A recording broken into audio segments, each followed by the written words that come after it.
boy am I excited to show you these brand new charms my brother and I have cooked up. Let's get to it. I'm Holland. And I'm Freddy. And this is Charm Forging.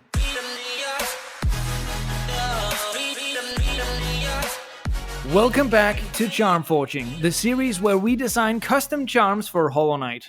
This series isn't important to watch in order, but if you're interested in more Charm Forging content, I'll link to the other episodes down below. We try to aim for good balance, but since that's practically impossible without playtesting, we've left out some specifics for you to fill in. As long as you find the ideas generally acceptable, the exact numbers could always be changed. Also, when referencing charms from the base game, I'll be referring to the rebalanced versions I've come up with in my charm reworking series. And finally, if you want me and my brother to continue with this series in the future, please consider subscribing. If you subscribe while watching this video, YouTube will tell us that you're specifically interested in more episodes, which is very helpful. Alright, no more stalling. Let's get into the first custom charm. Number 1. Starlight Capsule. Have you ever wondered what's up there, above the ground? No, not in Dirtmouth, not even Howling Cliffs. Presumably, that's still underground. I mean up there, way above, where the wind blows in the trees and the moon glows on a starry backdrop. Well, a brave bug once found his way up there, but the trip was rough, and when he made it back down to Hallownest, he quickly succumbed to his injuries. But from his corpse, a charm was formed. It's said that inside the crystal, you can see the stars from up above, captured and frozen in time. Inside the Starlight Capsule. 3 notches. Allows the bearer to soar above the stars, causing every successful nail strike performed while in the air to increase nail damage by 5%. Inspired by multiple viewer suggestions, this charm rewards you for staying in the air while downslashing your opponents, giving you a damage boost that resets once you hit the ground or slide on a wall. The damage bonus stacks additively, meaning the second hit would increase your damage to 10%, then 15%, etc. You could also imagine the charm having a maximum capacity of, say, 10 stacks.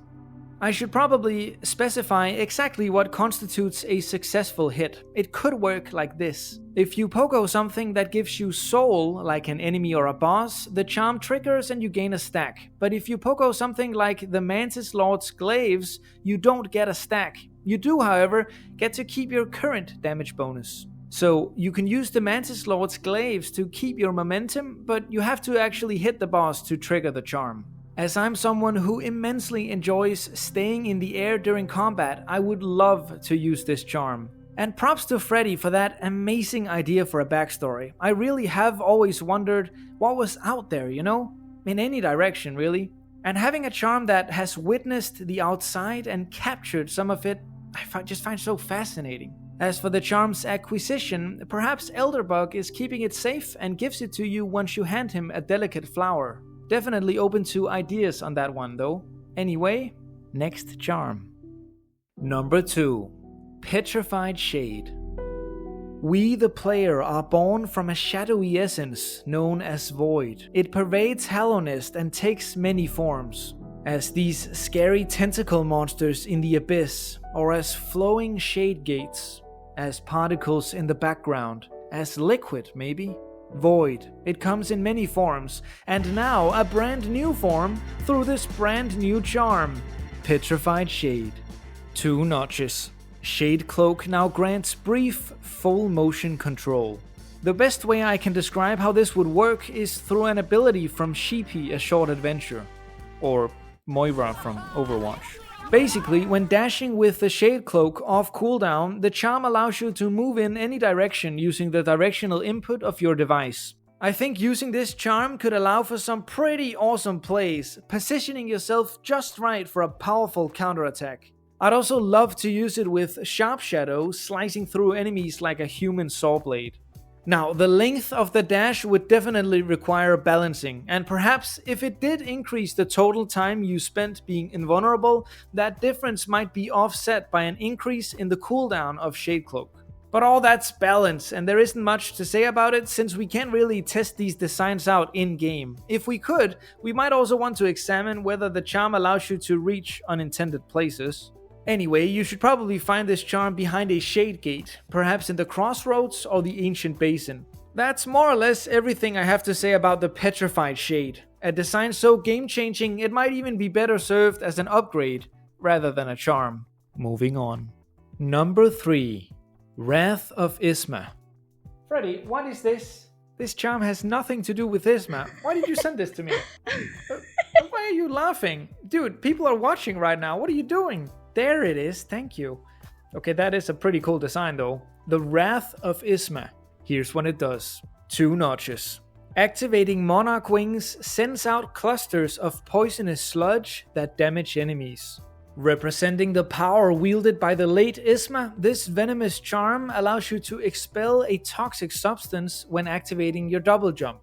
The sludge mimics that expelled by infected creatures such as the volatile Grosser being similarly affected by gravity. It encourages you to stay above your opponent, providing a fun new way to damage them. Perhaps the sludge even remains on the ground for a short time, enabling strategic placement. I was also considering whether the poison should be damaging to you unless you had Isma's tier, although I'm not sure how fun that would be. In terms of damage, it might scale with the strength of your nail becoming stronger as you level it up. However, I won't dare to theorize about specific numbers.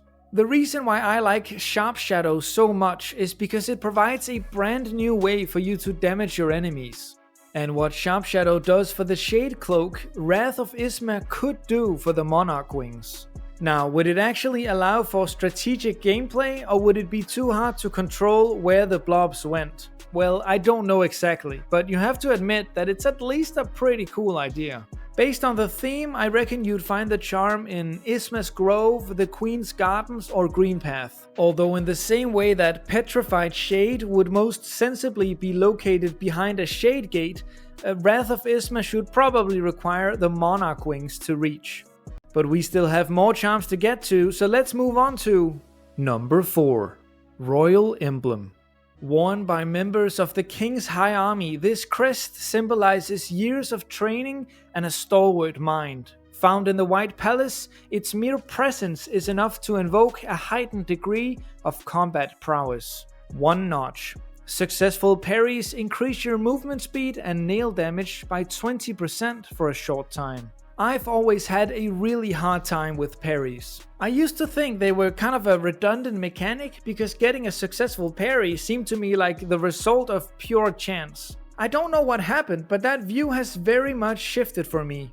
Now, especially against bosses like Broken and Pure Vessel, I find it quite manageable to consistently hit the enemy's nail just right in order to provoke a parry. And it's really fun. I love parrying now, especially against Pure Vessel.